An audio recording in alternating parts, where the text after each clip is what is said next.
અંદર ચૂંટણીનો બરાબરનો માહોલ જામ્યો છે। બંને પક્ષના નેતાઓ સામસામે આક્ષેપ પ્રતિ આક્ષેપ કરી રહ્યા છે। જે ચૂંટણી પ્રચાર ચાલી રહ્યો છે એવે તબક્કે દિયોદરના ઝાડા ગામે યોજાયેલી ચૂંટણી સભામાં કોંગ્રેસના ઉમેદવાર ગેનીબેન ઠાકોરે ભાજપના નેતાઓ પર નિશાન તાક્યું। ભાજપ નેતાઓ પર આક્ષેપ કરતા ગેનીબેને કહ્યું કે 10 વર્ષથી બનાસ ડેરી અને બનાસ બેંક એક જ વ્યક્તિનો જાણે કે રાજકીય અડ્ડો બની ચૂક્યો છે। પહેલા વર્ષમાં એકવાર બનાસ ડેરીમાં સામાન્ય સભા યોજાતી હતી, પરંતુ હવે બનાસ ડેરીમાં એક જ વ્યક્તિની મરજી ચાલે છે। આ છેલ્લા 10 વર્ષથી બનાસ ડેરી ને બનાસ બેંક એ એક જ વ્યક્તિના રાજકીય એક અડ્ડો બની ગયો છે। એમનું સારું લાગે એના માટે કરીને વસ્તીને બોલાવવાની, સ્ટાફને છોડી મેળવાનો, એમનું ભલું થાય ને એમને પોતાને ચા રાજકીય લાભ મળે છે।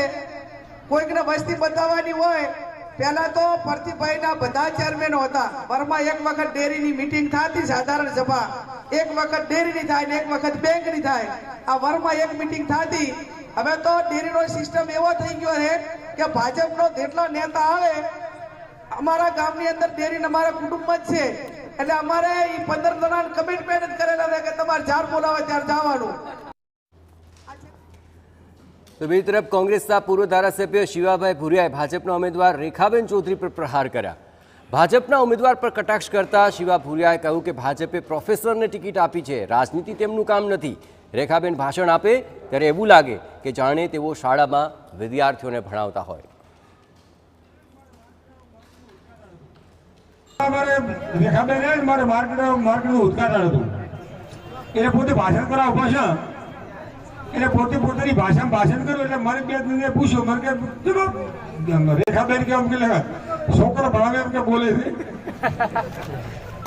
એટલે મેં કીધું બેન ધક્કાના કોલેજમાં પ્રોફેસર છે અને છોકરો ભણાવે છે, એટલે આખી જિંદગી જ્યારે આખી જિંદગી જે ધંધો કર્યો હોય ત્યારે એ જ ભાવે, કારણ કે અમારે રાજકીય ભાષણ કરતા ભાવે। પણ આપણે તમે ગમે કોઈ શિક્ષકને પકડી લાવો ને તો એની તો ભણાવતો જ આવડે, બીજું કોઈ આવડે કે